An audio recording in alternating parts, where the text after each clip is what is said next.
Hey, what's up guys, aarava here, and welcome back to a brand new video here today, and my reaction to the brand new McLaren MCL35, the 2020 Challenger piloted by Carlos Sainz and Lando Norris, and what a striking car. It looks very, very naughty indeed, especially from the front, looks so aggressive. The livery itself from the front end hasn't changed actually too much there, but I just don't know, it just seems a little bit more aggressive from the front than it did to last year's car, and then from the side on, they've very much changed it with the side pods and the way they've decided to paint it, and it just looks real mean. Looks like a real mean machine. I think a lot of people are the same way. I have seen a few people saying they really don't gel with it though, so let me know what camp you're in. I think it's very much, I think especially the side pod area and the engine cover area, I think that's very much like Marmite for some people. You either love it or you don't, or you hate it basically, and there's no in between. But the rest of it, to me, looks absolutely stunning.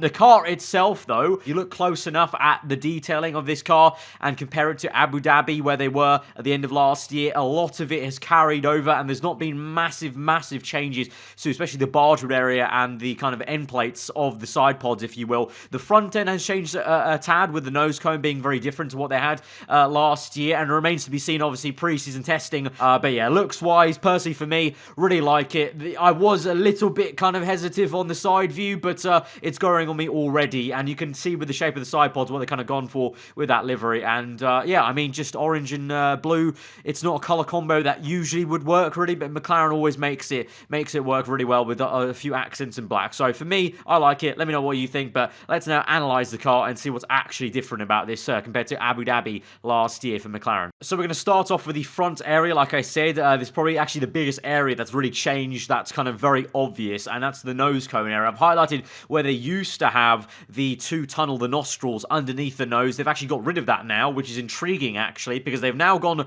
for a bit of a odd kind of two-pronged on either side inlets, which I believe are just slot gaps, because there doesn't appear to be an S-duct on these launch pictures. Again though, teams have done that in the past where they've covered up the S-duct, they've not shown where it is, and then at testing they'll whip it out, and I suspect they would do, because I don't really see a reason why they wouldn't run an S-duct. It's become a staple of Formula 1 cars really now, just try and inject air, take it from the front, inject it over the top of the chassis, that injection of kind of essentially fresh air, if you will, into the turbulent air that's kind of already flowing on the top of the chassis, engages some mixing on the top of the chassis and tries to keep the air attached as it goes down towards eventually the halo side of things, which is very important indeed. So I would suspect they would come in with an S-duct of sorts somewhere, but for now it's not on the car. They've got these two slot gaps which could be the feeder tubes into that, and they just haven't bothered to place the exit essentially in the launch pictures, or it might be subtly there, because they're actually looking at it right now. There might be a slight hint of maybe where they covered it up right there, but for now not on the car. But they have now gone for a bit of a cape situation. They kind of widened the cape. They had a kind of mini cape, if you will, last year, but it was kind of built in to the whole structure of the two nostrils, whereas this year, kind of almost like what Red Bull have, but maybe just a little bit less pronounced, I guess, from the side profile, but that snowplow trying to scoop up air from the front and kind of chuck it directly towards the bargeboard area, where of course you can see the fine detailing. But this is actually, if you look close enough, is all the same from last year, Abu Dhabi. It all looks very fine and detailed, but it's all the same from last year. So like I said, there's nothing actually new to look at here. So if you look at pictures from Abu Dhabi, it'll be the same thing. So like I said, testing, for their sake as well, I kind of hope they have other new bits and bobs to come, and I think they surely would. I think McLaren would definitely maybe try and hide stuff if they were kind of trying to make a leap forward. In terms of the front wing, not a lot has changed there in terms of their philosophy. McLaren deployed a kind of middle situation between Ferrari and Mercedes and Red Bull for last year, and they've kind of stuck with that essentially, so not completely gone towards the outboard loading, but not also completely towards the inboard. They've kind of gone best of both worlds to make sure they're getting enough airflow and enough kind of importance on both sides of kind of getting the air either turned around the front tyres or turned inward there towards where they need to work it through the barge to the rear of the car. If we look further up then of this photo, you can see what has changed a little bit is they've suckered in the side pods a little bit more, kind of tidied it up a little and made it look a little bit cleaner on that sense. You can see now now what I meant in the Ferrari video, but the fact that Ferrari have now copied McLaren and Red Bull's style of the inlets. You can see the similarities, of course. The differences for Ferrari, their winglet on the top here connected over to what they had on the sidepod end plates, and the same with Red Bull already, whereas McLaren have kind of shortened this for any particular reason. I think suggest maybe just in terms of lines up perhaps with the little bits and bobs they've got on the suspension arms and the rest of the barge area, but they have decided to cut that short compared to Ferrari. But you can see, if you compare the two videos or the two photos side by side, the kind of similarities and the inspiration, if you will, that Ferrari have taken from McLaren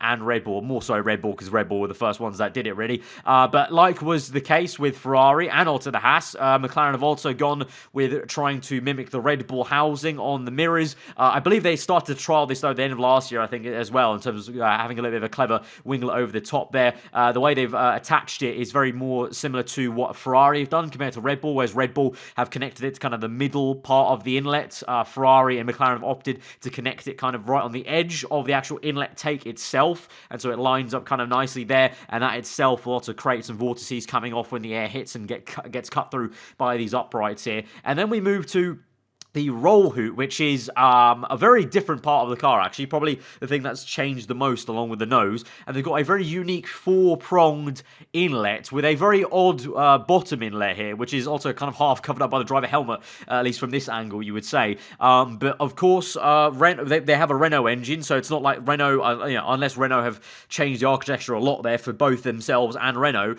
The difference here would be potentially just maybe they've moved some cooling up, maybe to the top end of the engine cover, and that's how they maybe slim down the sidepods on the edge, perhaps, or they've just gone for a different solution they feel will be more efficient, perhaps, and maybe they saw some data last year that maybe made them think they need some more cooling, perhaps, or just some more different way of getting the air in there through the engine cover on the top and also the sidepods itself. You can see on the rear end, it's the kind of classic McLaren packaging. They've always done this for the last few years now, where they may taper in the sidepods quite a fair bit, but they always seem to go quite large then on the overhang metal that kind of cuts open to leave a lot of air space here. Compared to, if you compare it to Ferrari, Red Bull, even Merc don't really do a massive cutout like this. So I'm still kind of perplexed why McLaren don't tighten up even more. I don't know if it's just the way their suspension is a little bit different maybe to other teams is perhaps why. I'm not really much of a suspension man in terms of when it comes to the tech stuff. I'm more just kind of aero stuff, so I wouldn't really know about that kind of stuff. But just a thing I wanted to point out there, they still haven't really gone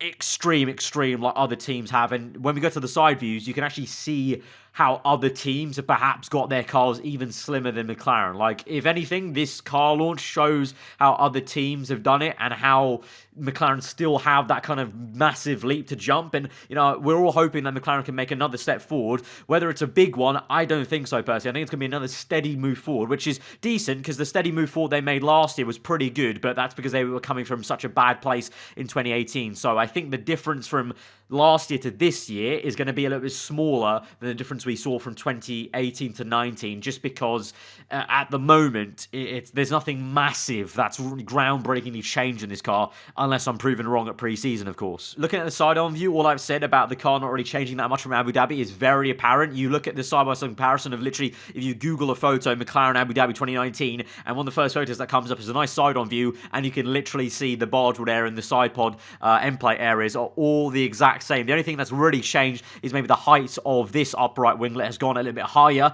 to maybe try and match and join up with this height of the actual wing they've got coming from the chassis side. And I've circled or boxed in this area because I feel like this is an area of McLaren that they're going to want to try and develop. Obviously, Ferrari have gone very aggressive on that area, and I'm sure McLaren and other teams will be looking at that and trying to go the same way the like Mercedes have done as well. And McLaren did, explore avenues of having winglets and uprights come up here, but then they've decided to take them off at certain parts of last season, so maybe just didn't work with their philosophy of the way they're going about it. But I suggest this would be a big area of development for them and this entire area, really. The side pods, though, they have reshaped them a little bit. You can see there's a bit of a tidier undercut on the lighting here on the actual inlet, so they have been able to sucker them in somewhat. And then this is obviously just going back to the aesthetics talk of the livery there.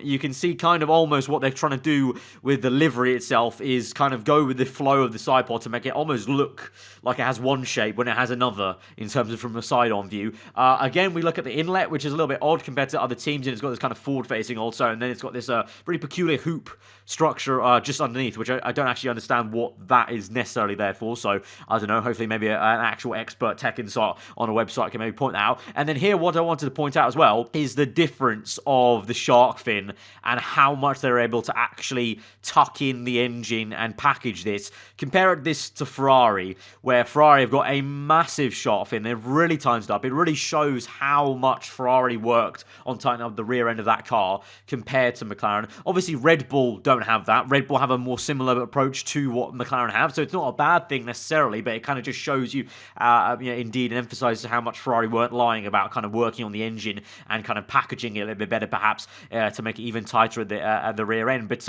that's really it from the side view there. There's, like I said, not too much new going on in terms of all. It's very, very similar in evolution and coming on from what they ended up with at Abu Dhabi on the rear end with the rear wing and the front wing itself. Obviously, there's no more developments in this area of the car in terms of actual aero bits onto the front wing. And then here again, you can see even from the side on view that cut-out tubular point at the end of the engine cover that I was pointing out, just the line of the orange to the kind of slightly yellow orange. You can see there, that's what I mean by that tunneling they've got, that they just open up way more than other teams. And I would have thought at some point, at some season, they would have decided to start maybe tapering that up and changing it. But I think that's maybe more to do with the way their suspension arms are connected in, perhaps less so an aero thing. But obviously, that's a bit more of just a bit of a guess from me. And finally, again, just a different angle from the front, a little bit more kind of, flatter on the ground, so you can really see that difference there from last year where they had the nostrils. In the cape itself, you can see, you can hardly really tell where it is there, as it's kind of curved downwards, so it really is like a scoop snowplow scooping the air and kind of jutting it then up, and then like kind of scooping it down and then upwards towards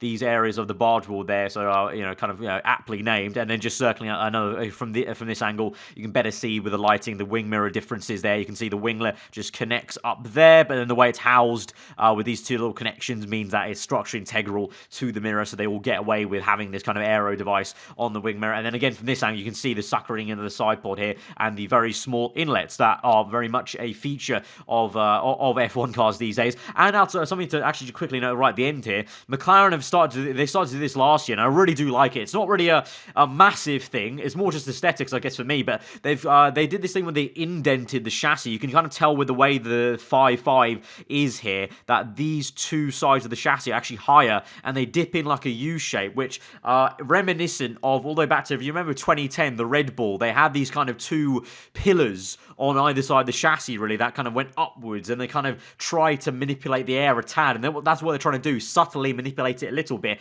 whilst also obviously protruding out from the smaller nose cone structure, which, like I said yesterday in the last video I did with Red Bull, is Red Bull have now copied what McLaren and Mercedes have been doing of tapering up the chassis to make a smaller nose to open up space basically on either side where the bargeboard area kind of operates there. But just a nice little touch there on McLaren to subtly move some air, and then like I said, I would expect an S-duct to come somewhere. But that's been my look and analysis and reaction to delivery and the tech stuff of the McLaren MCL35. Like I mentioned all throughout that, really, it's an aggressive looking car, looks lovely. You look close into the detailing though, the massive leap that maybe people thought they would make, or just a leap of sorts, is not really there. I don't think it's a leap. I think it's just a nice evolution, and then perhaps wanting to see more at pre-season maybe. So it's going to be curious to see what they do in pre-season, and that will kind of, I guess, allude to how much of a jump they might make and a step up they might make from last year. But guys, if you did find that informative, and also if you did enjoy the video in general, then be sure to hit that like button. Let me know what you thought of the McLaren car in terms of the actual the tech itself, and what you make of it. Do you think McLaren have more to come in pre-season? And also, aesthetically, what do you guys make of the livery if you've stuck around for this entire thing through all the nerdy stuff? And if you are new around here to subscribe for weekly Formula 1 content, obviously I'll be doing videos. I have done videos on all the launches so far, barring the Renault, because that was pretty pointless. And I will be doing a video on the AlphaTauri and the Mercedes when it properly launches tomorrow. So get subscribed for that stuff. And of course, there's plenty of F1 gaming stuff that also might tickle your fancy. But yeah, I've been aarava. Hope you enjoyed today. I'll see you guys next time. Goodbye.